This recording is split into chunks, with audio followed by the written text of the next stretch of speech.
안녕하십니까, 노선호입니다. 10월 24일 토요일 오전입니다. 즐거운 주말 보내시기 바라겠고요. 날씨가 좀 추워진다고 하는데, 그래서 건강관리에 유의하는 주말 보내시기 바라겠습니다. 미국 시장 마감 시장 좀 말씀드리도록 할게요. 미국 시장은 혼조 마감했습니다. 나스닥 지수는 0.37% 상승 마감을 했고, S&P 500 지수는 0.34% 상승. 근데 다우 지수만 0.1% 정도 하락 마감을 했어요. 미국 시장 개장 초반에는 좀 상당히 좋은 모습으로 출발을 했습니다.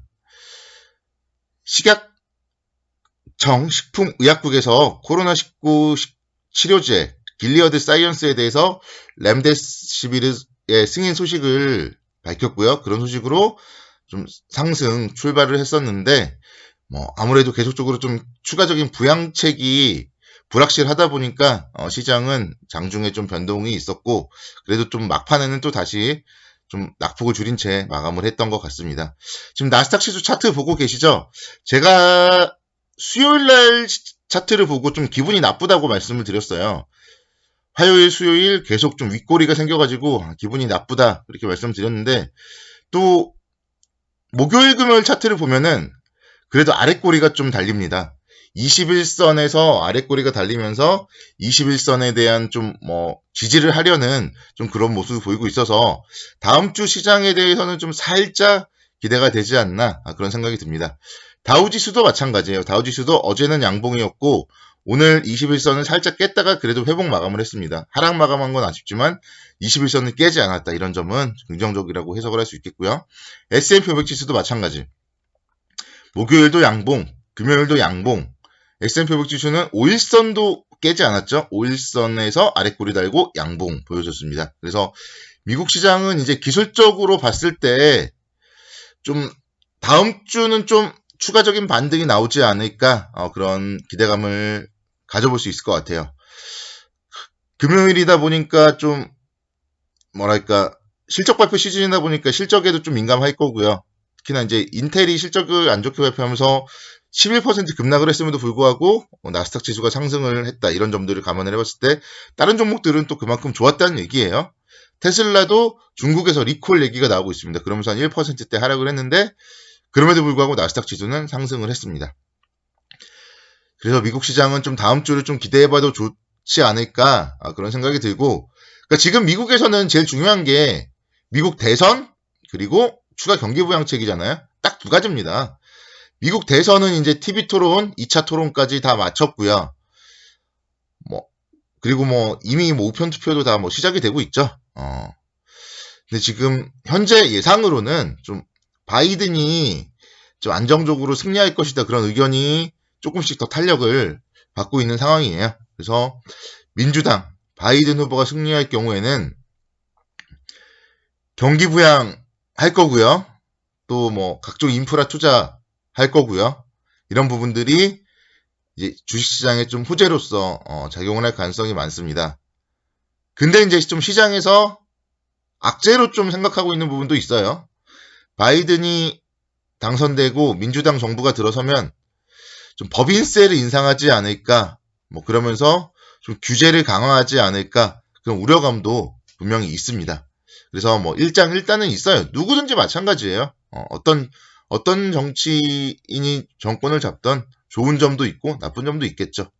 그래서 바이든의 일단 승리에 좀 포커스를 맞추고 우리는 시장을 좀 준비를 해야 되지 않을까 생각이 되고, 원래는 미국 대선을 앞두고는 좀 불확실성이 있어야 되는데 바이든 승리가 이제 유력해지면서 제 생각에는 11월 4일 대선 전까지 오히려 좀 상승을 하지 않을까 그런 생각이 들고, 그리고 이제 대선 결과가 또 막상 이제 발표가 되면은 제가 지금 말씀드렸던 우려감이 좀 주가에 반영이 되지 않을까 그렇게 생각이 됩니다. 그래서 일단 제 생각에는 다음 주 시장은 좀 좋을 것이다. 그렇게 지금 상황으로는 분석을 해볼 수 있겠습니다. 우리나라 시장도 마찬가지잖아요. 연 이틀 아랫꼬리를 달았어요. 그래서 좀 긍정적으로 생각을 해보시고, 특히나 최근에 원화 강세 기조도 역시 마찬가지로 바이든 승리에 베팅을 하는 거거든요. 민주당 승리 시 달러 약세, 그러면 원화 강세, 위안화 강세 이런 부분들이 이어지는 것이고요. 그래서 이제 외국인들도 지금 국내 주시장이 좀 매수세로 유입이 되고 있습니다. 그런 점들은 좀 이어지지 않을까 생각이 됩니다. 그래서 원달러 환율도 좀 계속적으로 좀 체크를 해보셔야 되지 않나 그렇게 말씀을 드릴게요.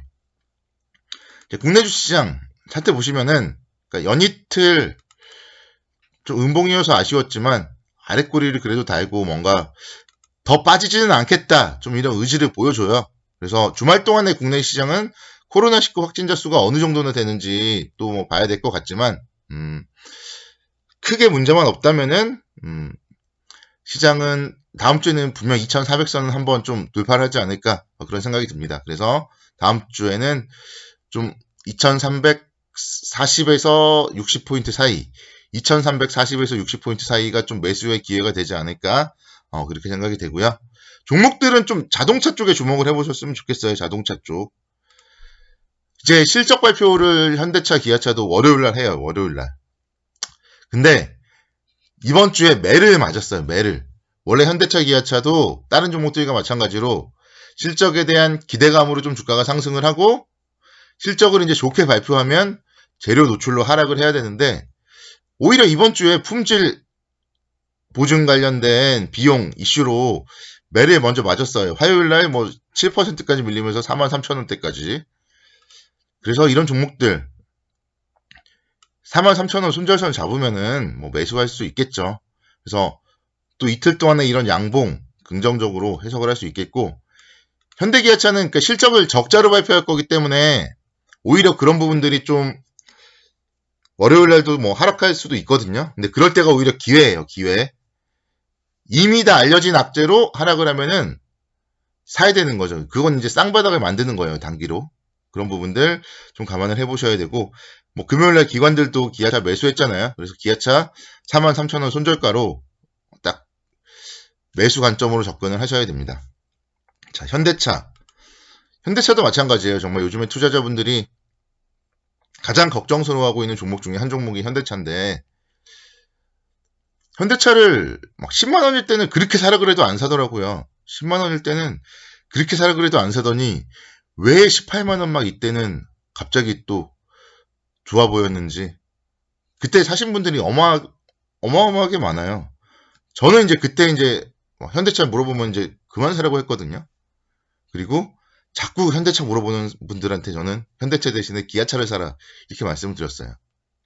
근데 그러니까 중장기적인 분석을 해봐도 현대차는 PER 10배가 20만 원 정도 수준이에요. 지난번에 제가 현대차 자세하게 분석해드렸잖아요. 그래서 현대차는 좀 적정 주가가 어차피 20만 원 수준이다. 그러면은 상승 여력이 한 10에서 15% 정도 됩니다.